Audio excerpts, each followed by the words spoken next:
I'm Donna Phelan. Welcome back to Perspective. I'm speaking with Stephen Maines, author of Longinus, Book 1 of the Merlin Factor, and Mirrodin, Book 2 of the Merlin Factor. Stephen, set the scene for us. It's now 300 years later, and Mirrodin, the hero of Book 2, finds the spear of Longinus in the ruins of a Druid temple. Then what happens? Well, let me back up a little bit. The Druid temple that he finds them in is in Britain, on the old Isle of Mystery. Some would call it the Isle of Avalon. They got there, according to legend, by a biblical character by the name of Joseph of Arimathea, who brought certain relics of Christendom out of the Middle East into what was the farthest away regions of the empire, so to speak, and that was Britain at the time, and deposited them there for safekeeping to hide them from the Roman military and so on and so forth. One of those being the spear. Along comes a young druid named Mirrodin. Mirrodin is a Gaelic derivation of Merlin, the title or name of Merlin. So this young lad finds the spear and has an immediate connection with the spear and takes it as his own. And there were Christian factions in the region at the time, so to disguise it from them, he puts a wicker caged housing on it, and it becomes a magic-laced druid staff to him. And it actually had magical powers, didn't it? Again, as with Longinus, it is in the eye of the beholder, so to speak. What he does is tap into his own power as a druid. Druid, as I mentioned before, being the priestly caste of the Celts at the time. Part of their study was a 20-year-long study on the source of nature, the source of power within nature, and so on and so forth, which is, by the way, where the term sorcerer comes from, that some of these labels got associated with Merlin and wizards and so on and so forth as being sorcerers. They were tapping into the source and using the power therein. Merlin was one of these students who was learning how to do this, and all druids had a walking staff that was supposed to be a magic-laced druid staff. Now, the staff itself didn't have power necessarily, but it was used as a channel to channel power from the source, and so on and so forth. And same was the case here with Mirrodin. So Mirrodin actually means Merlin in Gaelic. It's a Gaelic derivation of. But he didn't like to be called Merlin. Well, Merlin was actually a title within the Druidic ranks at the time. It was a title and level of achievement. It wasn't a name, and we get confused with that because the famous Merlin of King Arthur's court was a Merlin in the true sense of reaching that level within the Druidic studies. So, but he was the last of his kind. So we think of him as having the name Merlin, where again, it was a title, not a name. Mirrodin in Book 2 doesn't like to be called Merlin because it's not a name. Everybody calls him it in the context of a name. So he preferred to use one of the old language spellings of it, which is Mirrodin. So now, is Mirrodin an actual character in history? According to certain documents, yes. We don't know exactly if King Arthur's court existed. If it did exist, I have a hunch it was more around 300 BC, which is where my story is set, when Rome was pulling out of Britain. And it would have left some officers behind who were conscripted from various parts of the empire, not necessarily from Britain itself. What happened when the Roman military started to pull out is the tribes started to war against each other again, which wasn't really going on during the time the Romans occupied it, because they were there, they kept the order there. So the tribes were kind of kept apart for the most part. Clans and tribes wouldn't fight. But once they started to pull out, the tribes would go to warring each other again. And King Arthur, if he did exist, was someone who brought certain tribes together to unite them to fight off Anglo-Saxons who were starting to invade the country. Are you saying that King Arthur lived before the Common Era, before the crucifixion of Christ? No, just after. Just after, a lot so about closer, 300 years after. Exactly. Instead of the romantic versions that we get that place him hundreds of years later than that, actually at the time of the First Crusades or just before that. It just makes a lot more sense historically that if he did exist, he would have existed a lot earlier, and Merlin would have as well, because by the time the original stories of King Arthur, the romanticized versions of that, the whole Druid population was gone. They were no more. I see. So it just makes more sense to me that it was set earlier. So Merlin, or Mirrodin, your character, was a sorcerer? He was a sorcerer in the modern sense of the word, that we would use that word to label someone a wizard, a person who does magic, and so on and so forth. And your books refer to the one source. Exactly. Which is a derivative of that. Exactly. And what does that mean? The one source, meaning the all-powerful source of the universe that created the universe, the power of the universe. You want to call that God, you can call that God. In the books, they're referred to as the one because everything else comes from this one, whether it's a different religion, whether it's a different way of thinking, whether it's a different power. So it's all from this one source, so to speak. So when these people start talking about the one, the power of the one, and so on and so forth, that's what it's referring to, is the ultimate power that's created the universe.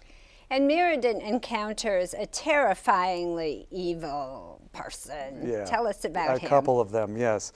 Well, actually, her. I mean, there were two witches at the time, if you want to call them that were all powerful and all seeing.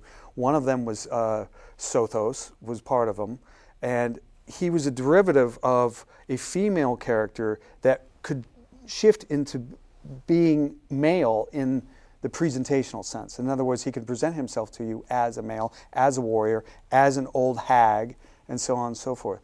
This person was evil incarnate, and part of the story that is the point of the story that is I'm trying to get across is that this is power that's coming in from the one source. It's all part of the one source.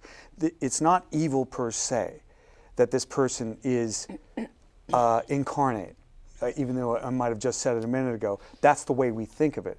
But it's what the person does with this power, whether to use it for evil purposes or good purposes, and so on and so forth. And you actually have a rather controversial view of that, because good and evil is a theme that runs throughout literature and history, and most people posit good against evil. That's true. And what you're saying is that good and evil come from the same source, and that evil cannot be destroyed, but it has to be transmuted. Transmuted, overcome in that sense, transmigrated, if you will. If it's all from the one source, again, whether you want to call that God or whatever, then it's all from the one source, all of it. And it's what you do with the power is what determines it to be evil or not evil. No one would call Hitler not an evil person, right, for example. Okay, but at the same time, it's what he did with the power that he had, what he did to coerce people into doing what he did to 6 million Jewish people, and so on and so forth. But what the power that he was using, whether it was power of persuasion or whatever you want to call it, we label it as evil, and rightfully so. But it's the same power everybody else uses, but just for a different context, in a different context, rather. If that makes sense. Yes, and so the individual has the choice of choosing to take the path toward good or evil, but it's a personal choice. Is that what you're saying? I believe it is. I believe it is. And in the case of Mirrodin, your hero in the book, does his spiritual journey take him to a higher level of good? It takes him to a higher level of good in the sense that it is a continuation of the first book, Longinus. His spirit is incarnated in this character of Mirrodin. He is a different character in the sense of being more advanced, if you want to look at it, than Longinus was. But so it does take him to that higher level. And a lot of times, well, not a lot of times, all the time, the Druids began their study in childhood. They were actually picked by higher priests within the Druidic ranks. Now, priest is kind of a misnomer. They would have never called themselves priests, but for want of a better word, the modern terminology fits here. So they would be chosen almost from birth sometimes. So he would know no other life than the Druidic life and meditation and achieving a higher level of being. He would know nothing else. So by the time he became adult, he would be on a path that was much more elevated, if you want to look at it that way, than the average person in the Celtic society would be. So. I want to ask you about one of the Celtic celebrations, Halloween, which is one of my favorite childhood holidays, Right. where we dressed up and we went trick-or-treating for candy. But in the Druid and the Celtic traditions, it was a very different celebration. It was. It occurred at the time of Samhain, which was the fall harvest, and so on and so forth.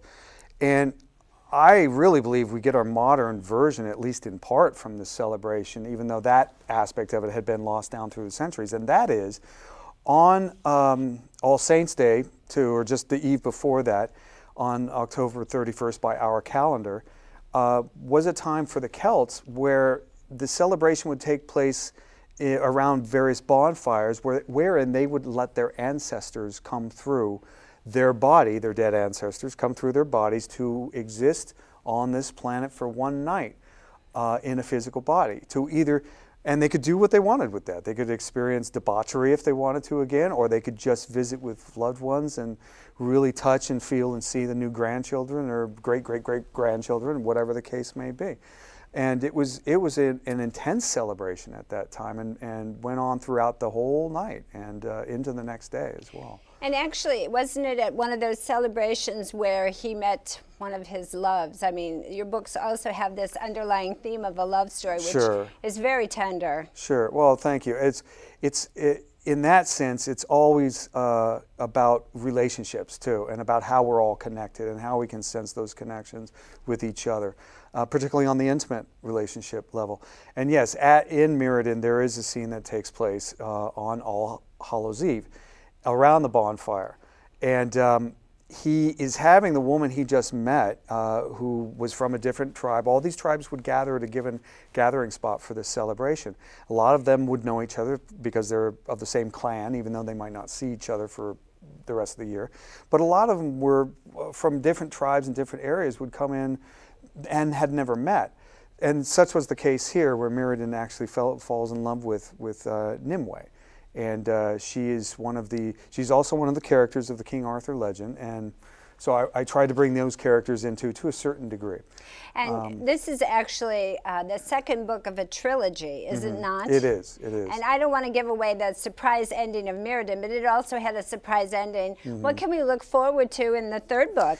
The third book is going off in a little bit different direction. It is still following the spear through history, first and foremost. And it is called Massoud, Book 3 of the Merlin Factor. It takes place during the time of the Third Crusades, wherein several Christian relics, including the spear, are in the hands of Muslim warriors who are defending Jerusalem against Christian crusaders coming in to oust them, basically.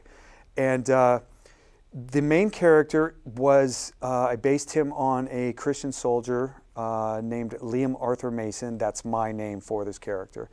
And he is captured by the Muslims, subsequently comes in contact with the spear and has that connection, and is allowed by the Muslim general Salah ad-Din, I hope I'm pronouncing that right, to keep the spear and touch the spear. And this Muslim general that I have in the book was an actual historical figure. And it is such a fascinating time in history with all the different cross currents of politics and the different cultures that are taking place. It is. Tell us where our viewers can buy your books. They can buy my books at my website, stephenmains.com, STEVENMAINES.com. Also at Amazon.com, Barnes & Noble, etc. You can get them through there. So. Excellent. Well, I want to thank you. I'm so sorry we're out of time. I'm Donna Phelan. Join us again next time for Perspective. I've been speaking with Stephen Mains, author of Longinus, Book 1 of the Merlin Factor, and Mirrodin, Book 2 of the Merlin Factor. We're looking forward to Book 3 of the Merlin Factor.